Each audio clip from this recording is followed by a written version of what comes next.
पाठ 3 गांधी जी और दांतुन। आरंभ करने से पहले वर्तमान समय में पर्यावरण प्रदूषित होता जा रहा है। ऐसे में हमें प्राकृतिक साधनों का सीमित प्रयोग करना चाहिए। इस पाठ के माध्यम से गांधी जी ने पर्यावरण प्रदूषण को रोकने का एक सरल उपाय बताया है। कृपया पृष्ठ के एक ओर ही लिखें। यह वाक्य हमें अक्सर निर्देश के रूप में देखने को मिलता है।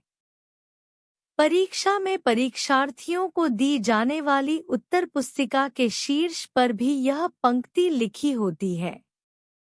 बहुत से सरकारी विभागों में बोर्ड पर लिखा होता है, कृपया कोई भी आवेदन कागज के एक ओर ही लिखकर दें। जो पहले से मुद्रित आवेदन पत्र या फॉर्म भरने के लिए दिए जाते हैं, वे कागज के एक ओर ही मुद्रित होते हैं।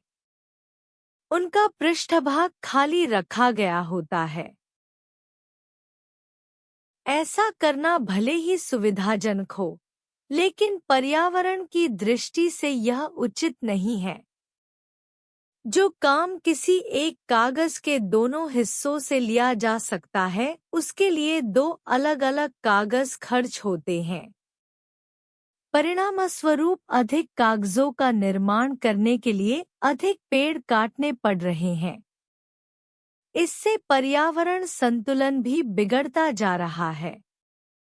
महात्मा गांधी पर्यावरण के प्रति उतने ही सचेत थे जितने देश की स्वतंत्रता के प्रति। गांधी जी के पास बाहर से जो पत्र आदि आते थे, वे उनके लिफाफे तक को लिखने के काम में ले लेते थे। स्थायी महत्व के न होने पर पत्र के खाली स्थान को भी वे लिखने के काम में ले लेते थे। यदि पत्र में एक ही ओर से लिखा गया हो, तो दूसरी ओर का खाली भाग तो लिखने के काम आता ही था। गांधी जी हर संभव उपाय से पर्यावरण और धन दोनों की बर्बादी को रोकते थे।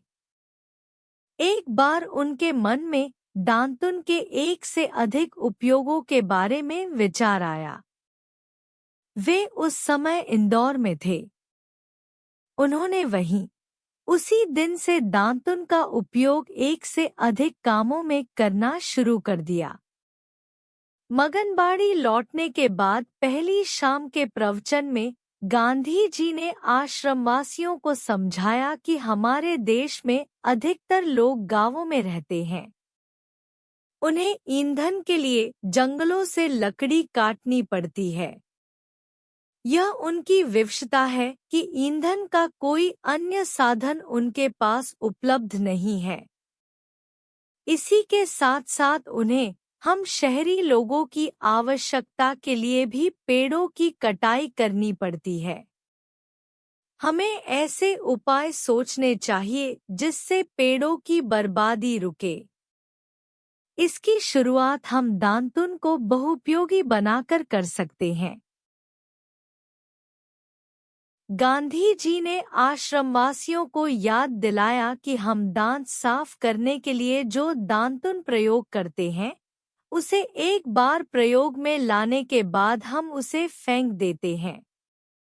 यदि हम ऐसा न करें, तो हमारे ईंधन के लिए पेड़ कम कटेंगे।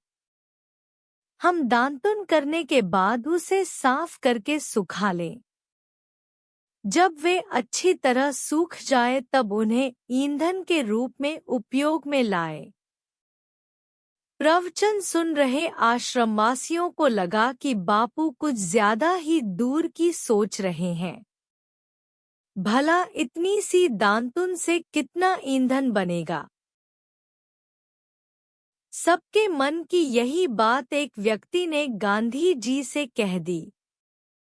गांधी जी ने उन्हें अपना अनुभव सुनाते हुए बताया कि इंदौर प्रवास के समय जब यह विचार मेरे मन में आया था, मैंने और मेरे साथियों ने तभी से इस पर अमल करना शुरू कर दिया था।